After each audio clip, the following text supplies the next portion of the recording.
কি দোষ ছিল হাদির? কি দোষ করছে সে কি দুনিয়ার বাংলাদেশের কোনো ব্রিজ দখল করছে? কথা জোরে বলেন। হাদি কি কারো বাড়ি দখল করছে? হাদি কি কারো স্কুল দখল করছে? হাদির অপরাধ শুধু একটাই, শুধু অন্য কোন দেশের গোলামি মানতে। আর আসতে কোন তার একটা ছোট্ট বাচ্চা আছে না নাই? এই জায়গায় ঠেকায়া গুলি করছে, এদিক দিয়া এদিক দিয়া বের করে দিছে। ওসমান হাদিকে অ্যাম্বুলেন্স থেকে এয়ার অ্যাম্বুলেন্সে তোলা হচ্ছে খুবই সতর্কভাবে এবং ডাক্তারি প্রক্রিয়ার মাধ্যমে খুবই সতর্কতার সাথে। সিঙ্গাপুরের ডাক্তার এবং বাংলাদেশি ডাক্তারদের তত্ত্বাবধানে তাকে কিন্তু আসলে উঠানো হচ্ছে এবং সর্বোচ্চ সতর্কতার সাথেই তাকে নিয়ে যাওয়া হচ্ছে, আপনি দেখতে পাচ্ছেন। এবং এই এয়ার অ্যাম্বুলেন্সে সব ধরনের প্রযুক্তি রয়েছে যাতে তিনি যে অবস্থায় আছেন সেই অবস্থায় সিঙ্গাপুরে যেয়ে পৌঁছাতে পারেন। বাংলাদেশের এমন কোন আলেম নাই হাদির জন্য দোয়া করে না। এটার দ্বারা প্রমাণ হয় হাদির মধ্যে ভদ্রতা, নম্রতা, ইমানের চেতনা আছে এবং দেশপ্রেমেরও চেতনা আছে না নাই? বাংলাদেশের আলেমরা এখনো এক হয় নাই, বাগে বাগে আছে, কিন্তু হাদির ব্যাপারে আলেমরা কয় দল? জোরে বলেন, কয় দল? তাহিরিও দোয়া করছে, এনায়েতুল্লাহ আব্বাসীও দোয়া করছে, তারেক মনোয়ারও দোয়া করছে, ডক্টর বাশারও করছে, মিজানুর রহমান আজহারি বোধহয় করে নাই, আব্দুল হাই সাইফুল্লাহ করে নাই, আহমদুল্লাহ করে নাই, হেফাজতের নেতারা করে নাই, আপনাদের গ্রামের হুজুর বোধহয় করে নাই। তো করছে না কে? কি প্রমাণ হয় সবাই দোয়া করে কেন?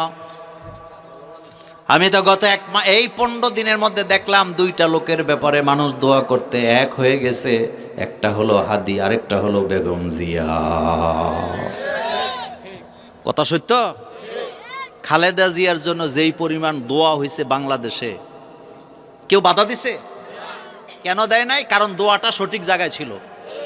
কথা ঠিক কিনা? আপনাদের কি মনে হয় বাংলাদেশের কোন ছিনতাইকারী, ছোটখাটো কোনো মার্ডারার হাদিরে গুলি করছে ব্যাপারটা এমন? এটা বিরাট ষড়যন্ত্র। নিশ্চিত থাকেন এটা কোনো ছোট্টখাটো লিস্ট নয়, এটা বিরাট ষড়যন্ত্র। যদি থামাতে ব্যর্থ হন, একটার পর একটা চলবে, আমাদের ভাইদেরকে তারা বাঁচতে দিবে না। আজকে একটা গোপন কথা বলি। 2013 সালে আমার মোবাইলটা তারা ট্যাগ করছে। কত সালে? যে নাম্বারটা আমার অনেক আগের, 2001-এর দিকে, গ্রামীণের শুরুর দিকে নেওয়া 01711 এর ডিজিটের নাম্বার আমার। আমাকে একজন গোয়েন্দা বিভাগের লোক বললেন, মোল্লা ভাই, মোবাইলে কথা বলার সময় এই শব্দগুলো উচ্চারণ করবেন না। প্রায় 30-40টা শব্দ উনি বলছে যে এই শব্দগুলো কখনো উচ্চারণ করবেন না। আমি তো আর এত কিছু, মোল্লারা তো একটু যা হয় তা আর কি, আমি তো আর এত কিছু বুঝি না। কিন্তু একটা জিনিস সত্য, আমি মোবাইলে কখনো কারোর সাথে লম্বা কথা বলি না। আরেকটা কাজ করি না, মোবাইলে আমি কোনো রাজনৈতিক কথাবার্তা বলিও না, এটা আমার কাজ না, এত সময় কো।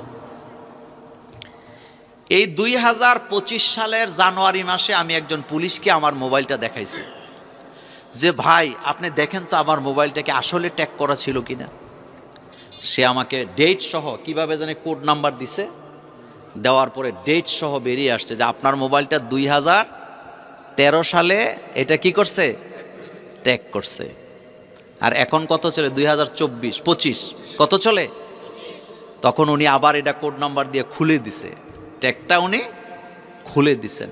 আচ্ছা, আপনাদের কাছে একেবারে বুকে হাত দিয়ে বলবেন, আমি কি চোর? আমি কি সান্দাবাজ? আমি কি টেন্ডারবাজ?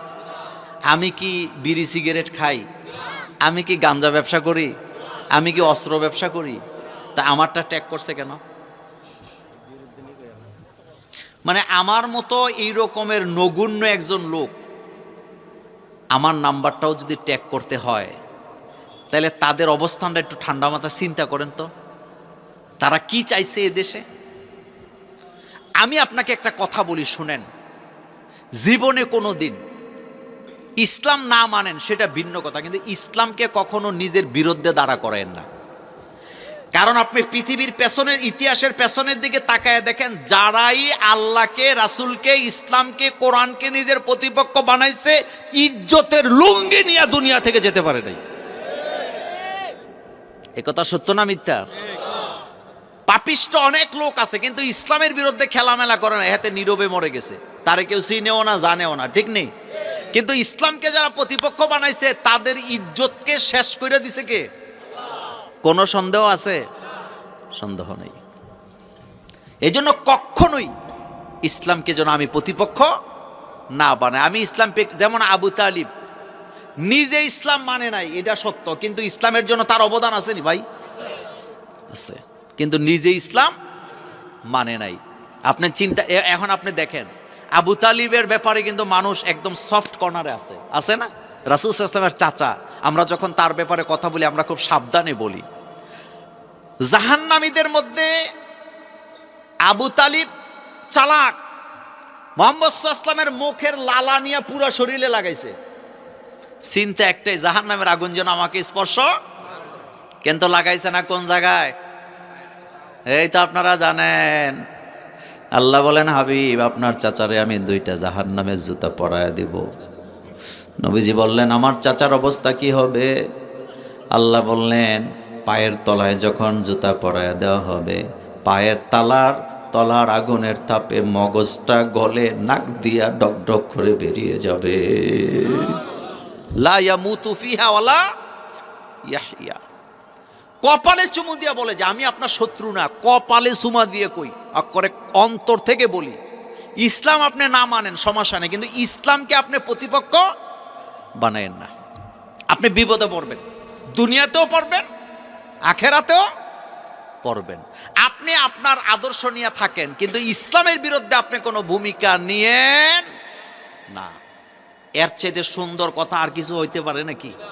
আচ্ছা, হযরত শাহজালাল ইয়ামানী রহমতুল্লাহ আলাই, তিনি যখন আপনার সিলেটে আসলেন, কোথায় আসলেন? তার হাতে 2টা জিনিস ছিল, একটা ছিল লোহা আর একটা ছিল কোরআন। আপনাদের মনোযোগ আসেনি? আমি একটা কথা বলি আপনাদেরকে, শোনেন। পৃথিবীর মুসলমানেরা যতক্ষণ পর্যন্ত 2টা জিনিস হাতে রাখছে ততদিন পর্যন্ত তাদের হাতে ক্ষমতা ছিল। একটা হলো লোহা আর একটা হলো কোরআন। যেদিন থেকে মুসলমানেরা লোহাকে ছেড়ে দিছে, শুধু কোরআনটাকে হাতে রাখছে, সেদিন থেকে তাদের ক্ষমতা চলে গেছে। এই ওয়াজটা আজকে করব না, এটা আপনি ঠান্ডা মাথায় চিন্তা করবেন। আচ্ছা বলেন তো, মদিনাতে জাদুঘরে আজও মুহাম্মদ সাল্লাল্লাহু আলাইহি ওয়াসাল্লামের হাতের তরবারি আছে নাকি নাই? তরবারি কি দিয়ে বানায়? কথা কন না কেন? সুলতান সুলেমানের তরবারি ছিল নাকি ছিল না? সম্রাট আকবরের তরবারি ছিল নাকি ছিল না? বাদশাহ শাহজাহানের তরবারি ছিল নাকি ছিল না? হযরত শাহজালাল রহমতুল্লাহ আলাইহির বোধ তরবারি ছিল না? তরবারি কি দিয়ে বানায়? তো লোহার ব্যাপারে কোরআনে একটা সূরা আছে নাকি নাই? কথা কন না কেন, আছে নাকি নাই? সূরার নাম কি? এই তো আপনারা জানেন। এই লোহা আর কোরআন একসাথে চলবে, এটা আল্লাহর অর্ডার ছিল। হযরত শাহজালাল ইয়ামানী রহমতুল্লাহ আলাইহি গৌর গোবিন্দর অত্যাচারের খবর পাইয়া 360 জনের নেতৃত্ব দিয়ে এখানে আসছে ইসলাম কায়েম করার জন্য। এক হাতে তরবারি, আরেক হাতে কোরআন, এক হাতে লোহা আর এক হাতে আল্লাহর কালাম। গেটের কাছে বসছে, গৌরগোবিন্দর কাছে খবর গেছে, শুধু তো কোরআন থাকলে গৌরগোবিন্দ ভয় পাইতো না, হাতে তো তরবারি আছে। তার লোকেরা যায় কয়, সর্বনাশ, বিশাল তরবারি হাতে, আজও সিলেটে আছে না নাই? আমি নিজে দেখে আসছি। হযরত শাহজালাল ইয়ামানী রহমতুল্লাহ আলাইহির তরবারের মাথা 2টা, দুধারি তলোয়ার। সুবহানাল্লাহ বাইজে কই না? আমি যদি একটা তরবারি এনে রাইখা ওয়াজ করতাম, আপনারা কইতেন জঙ্গি আইছে ওয়াজ করতো, বলতেন নি? আমাদের দেশের লোকেরা মনে করে হযরত শাহজালাল একটা তসবিহ রাতে লিয়ে বোধহয় আইছে জপতে জপতে। দূর মিয়া, এক হাতে তরবারি আরেক হাতে কি? তার লোকেরা যায় বললেন, সে তো গেটের কাছে বসে আছে, হাতে তো দুধারি তরবারি। গৌরগোবিন্দকে আমার বাক্সের ভিতরে ঢুকা, আমি সামনে পড়তে চাই না। অনেকগুলা বাক্স বানাইছে। ফেরাউনের সাপ গরগোবিন্দর সাপের সাথে মিল আছে না নাই? অন্য সাপ বানাইছে দড়ি দিয়া তার লোকেরা, আর গরগোবিন্দর লোকেরা সাপের বাক্স বানাইয়া কিছু কিছু সাপ ঢুকাইছে। একটা বাক্স বড়, লোকেরা লাইনে লাইনে যায় বাক্স নিয়া। হযরত শাহজালাল কয় এগুলা কি? কয় সাপ খেলা দেখে আমরা সাপুরে। কয় যাও। আরেকটা আইছে যাও যাও, মাঝখানে দেখে বড় একটা বাক্স। হযরত শাহজালাল কয় এটা কি? কয় হুজুর এটা বড় সাপ, আমরা সাপ খেলা দেখাই। হযরত শাহজালাল কয় নামাও সাপ দেখব। আল্লাহু আকবার। এতক্ষণ কইছে নামাও না, এখন যখন আসলটা আইছে সুবহানাল্লাহ বলবেন না? হযরত শাহজালালকে এত বড় সাপ তো দেখি নাই, নামা দেখি এটার ভিতরে কি সাপ। গরগোবিন্দর জিহ্বা শুকায় গেছে, সাহস আর নাই, কাঁপতেছে। বাক্স খোলার পরে বেরিয়ে আসছে। হযরত শাহজালাল দেখা কয় আমি তো মারতে আসি নাই। মারতে আইছি তো কেন আসছেন? কয় তোমার জন্য 3টা সংবাদ। জোরে বলেন কয়টা? 1 নাম্বার ইসলামের দাওয়াত নিয়ে আসছি, দাওয়াত কবুল করলে স্বাগত। 2 নাম্বার যদি দাওয়াত কবুল না করো নিজের ধর্ম নিজে মানো, নিরাপত্তার ব্যবস্থা আমরা করে দিব। কিন্তু 3 নাম্বার সাবধান করলাম যদি ইসলাম নিয়ে খেলামেলা করো তরবারি দিয়া কল্লাটা ফেলে দেব। কল্লা ফালানোর কথা কয় নাম্বারে কইছে? এর আগে ওই যে তেল দিছে তুলা দিছে, বাকিটার বললাম না, মুরব্বীরা মিলাই নিয়ে। কথা ঠিক নেই? তেলও দিছে 3 নাম্বারে যায় কইছে যদি মানে ইসলাম নিয়ে যদি ফাইজলামি করো, ইসলামের বিরোধিতা যদি করো তরবারি দিয়া কল্লা ফেলে দাও। তাহলে এটা কয় নাম্বারে কইছে ভাই? প্রথমে কইছে ইসলামের দরজা কি খোলা, আসলে ওয়েলকাম। 2 নাম্বারে বলছে না আসলেও আমাদের জোরাজুরি, লা ইকরাহা ফিদ্দিন, কোনো জোরাজুরি নাই, তোমার ধর্ম তুমি মানবা, নিরাপত্তা আমরা দেব। 2025 সালে প্রমাণ হয়েছে বাংলাদেশের চাকমারাও এখন কোরআনের আইন চায়, হিন্দুরাও চায়, খ্রিস্টানেরাও চায়। প্রমাণ আসেনি? যুবকেরা বলো প্রমাণ আছে না নাই?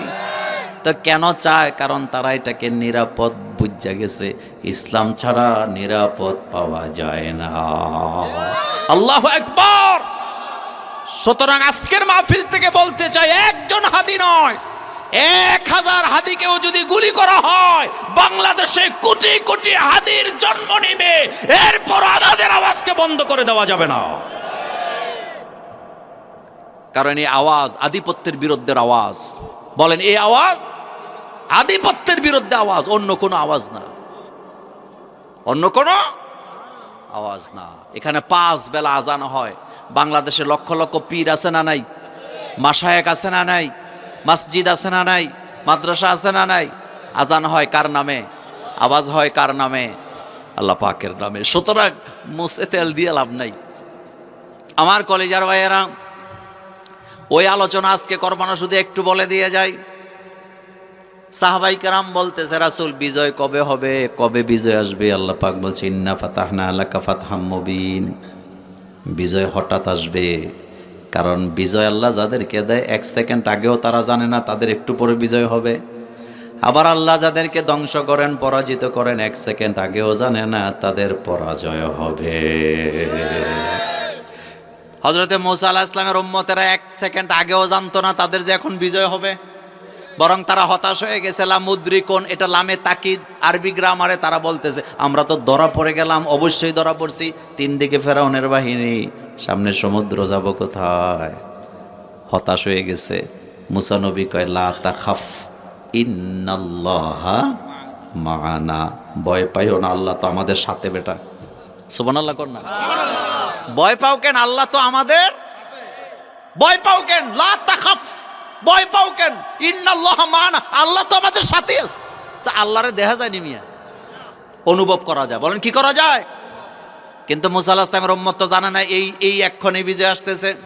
কিন্তু ফেরাউন না তো মুছে তেল দিয়া 3 দিক থেকে আক্রমণ নিয়ে আইছে, মেরা ফেলাইব সবাই রে।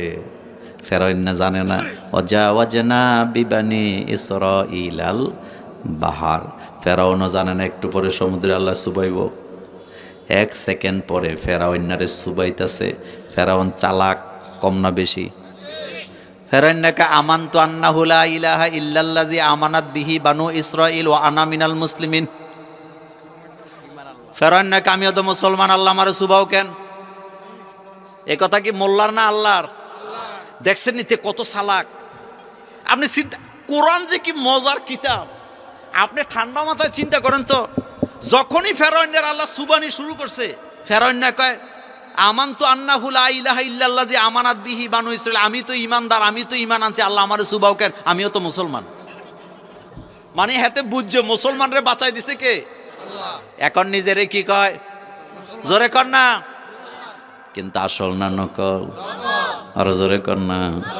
তো নকলের আল্লাহ কয় আল আন, এখন এখন আল আন, এখন আকাদ আসাইতা কাবলু ওয়া কুনতা মিনাল মুফসিদিন। অথচ কত কাল আমার বান্দাদের তুই কষ্ট দিছ, কত বান্দার রক্ত ঝরাইছ, কত বান্দার গলায় তুই রশি লাগাইয়া টানছস। আজকে তোর কোনো ক্ষমা নাই। আলিয়াউমা নুনাজ্জিকা বিবাদানিক, আজকে তোর শরীরটা আমি বাঁচায় রাখবো, কিয়ামত পর্যন্ত এটা পচবে না, গলবে না, যাতে করে তোরে দেখে যেন লোকেরা শিক্ষা নিতে পারে। প্রত্যেকটা ফেরাউনের কপালে আমি এটাই লিখে রাখছি।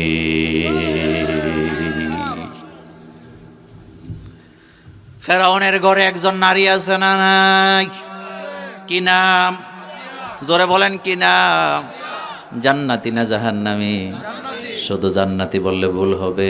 আল্লাহকে আমি আসিয়ার জন্য আমার চোখের সামনে ঘর বানাইছি। চিন্তা করেন তো, তিনটা নারীর ব্যাপারে আল্লাহ বলেছেন আমি জান্নাতে আমার চোখের সামনে ঘর বানাইছি। এক নাম্বার হযরত আসিয়া, সুবহানাল্লাহ কোন। দুই নাম্বার হযরতে সারা, তিন নম্বরে খাদিজাতুল কুবরা। এই তিনটা নারীর অবদান ইসলামে কম নাকি বেশি?